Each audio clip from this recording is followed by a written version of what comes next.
The Giants deliberated over Joe Judge much longer than they needed to for a guy who went 10-23 in 2 seasons, who went on an 11-minute rant a couple of weeks ago about how much the culture was changing, how much free agents who had left wanted to play for the Giants, and how much, it wasn't like the previous guy. Basically the speech of a dead man walking, and then proceeded to quarterback sneak consecutive plays from inside his 10-yard line. It took a little longer than we would have thought to come to the decision to fire Joe Judge on Tuesday. But here we are. The Giants have now fired Joe Judge. He follows out the door retiring general manager Dave Gettleman. So the Giants have cleaned house, sort of. Yes, sir. Sort of. No, they haven't cleaned house. And we saw the latest example of that today. Because as is the case with most dysfunctional franchises, Michael, it rots from the top down. It starts with ownership. That's right. And the issue is that this is to be one of the league's blue blood and one of the league's most famous franchises, one of the flagship franchises of the National Football League. It is very much a mom and pop organization, as long-suffering Giants fans know. So today we got the latest example of that. We got John Mara speaking to the media, not live, speaking to the media, and giving a one-question, no follow-up limit to reporters. And he talked about how, again, this typical. Oh, you're going to set the rules. You're going to set the rules. And you think this is really a press conference. Right. But we're being accountable. We're being accountable, okay?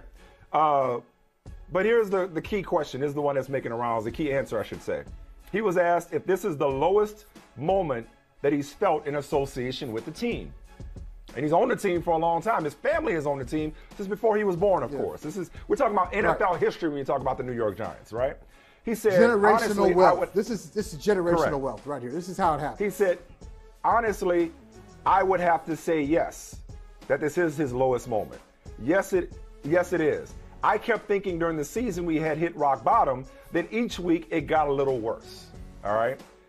And so he talked about how this is a search for GM. The GM is going to pick the coach, but the organization is looking outside the organization. That's been the knock on the Giants for years, is that there are too many people that represent the old guard. There are too many holdovers.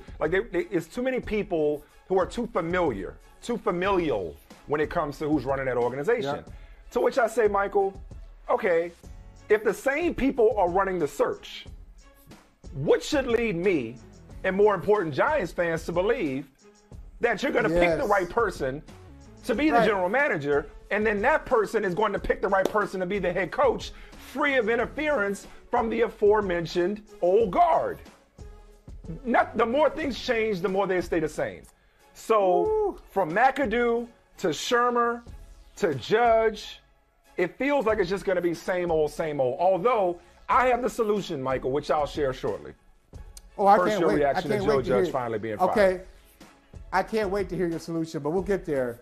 Mike, it seems like we keep having this conversation with different people in different locations. It's the same conversation we had, in a sense, if you really think about it. Now, this is strange. How many people would put Antonio Brown and the New York Giants on the same platform? But they're part of the same TED Talk. This TED Talk is, here it is. It's very quick. It's the quickest TED Talk you've ever heard. Look in the mirror and say, I'm the problem. End of TED Talk. Look in the mirror and say, it's me. It's me. It's my fault. I'm the reason things aren't going as well as they should. And I know how to fix it. I'm going to step aside. And I'm gonna look at other successful organizations, truly successful organizations, and I'm gonna ask what they do, and then I'm gonna copy that. This is the great thing about the NFL. The NFL is so great. You got 32 teams. Some of them are really terrible.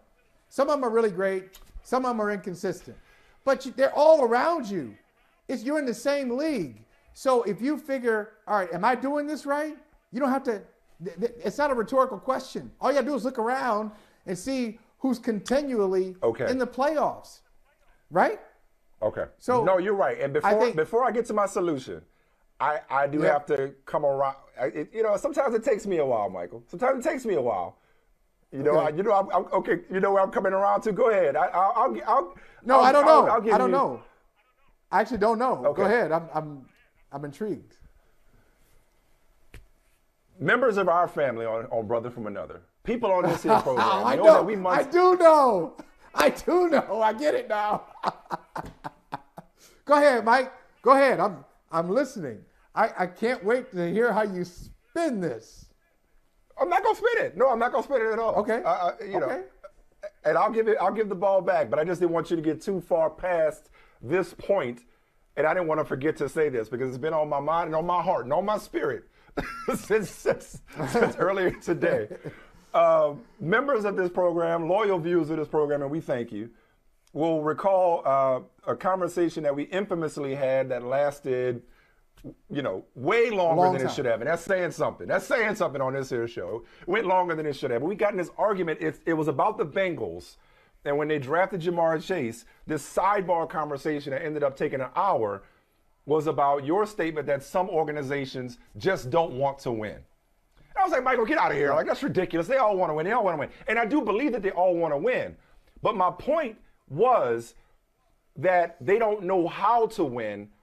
Some organizations don't know how to win. They don't know that they don't know. And worse, and I think this is what you were getting at, and you can take it from here, is that some organizations don't want to win bad enough at the expense of the way that they want to win. The Giants want to win doing it the same way that they've always done it. And what's the definition of insanity? Doing the same thing and expecting a different result. So I'm closer to where you are, that the Giants are the latest and greatest example of an organization that just doesn't want to win. And if they do, they can't figure out that they're the problem.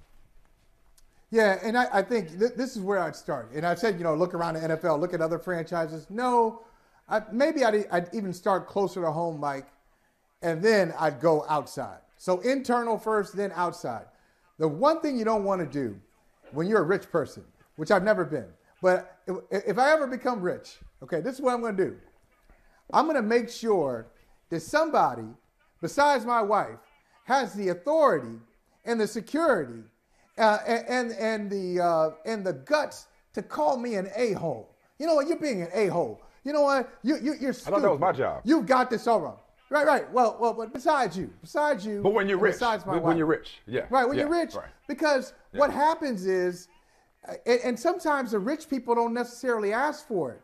I mean, it's a really strange dynamic where people are around them and everybody wants something from them. Everybody's pulling on them. So sometimes they didn't ask people to tell them what they want to hear, but people around them tell them what they want to hear, thinking that it will better their situation. Everybody's trying to, you surround yourself with yes men, yes women, and climbers. And because of that, nobody ever is accountable. Nothing gets better. No one is told, hey, right there, that's wrong.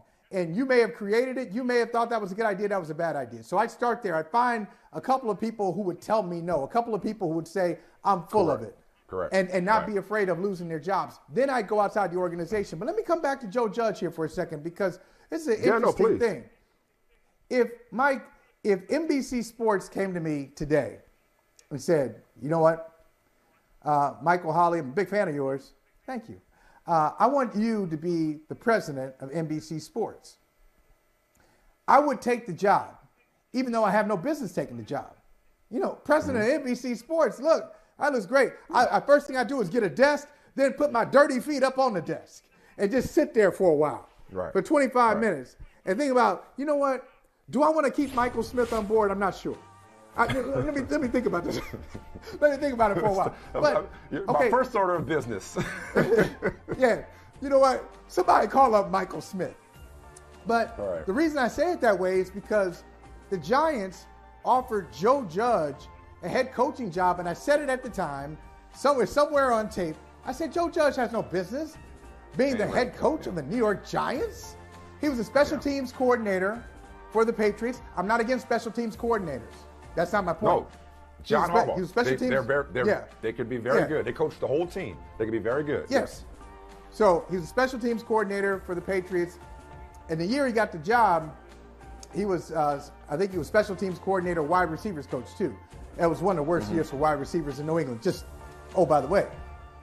But he clearly wasn't ready for the job, but it's more of that old mom and pop business. Bill Belichick gave him a glowing, flowing letter of recommendation, maybe gave him a virtual presentation. And so when Belichick likes you and you're up for a job, in some organizations like New York, where Belichick spent a lot of time where he cut his teeth, that goes a long way.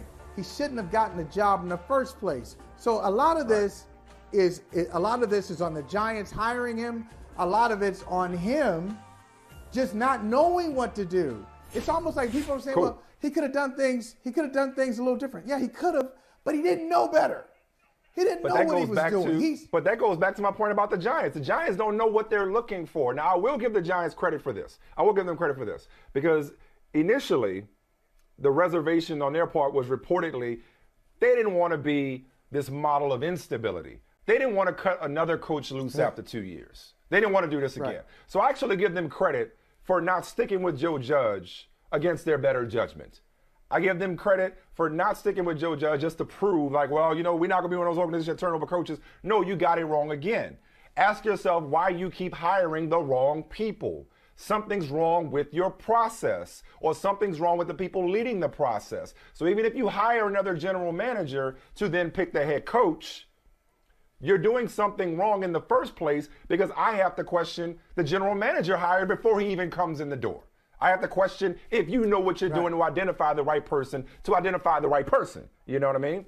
So, but and we laughed about it, and it was a joke because the Giants have become a joke. They're 61-100 since winning Super Bowl 46. 61-100. And they had the medium soda promotion. They can't even do fan appreciation right. Yeah. They can't even do that right. Hey, thanks for watching Brother from Another on YouTube. Make sure you hit subscribe before you leave, and be sure to watch us 3 to 5 p.m. Eastern Time on Peacock. Appreciate you.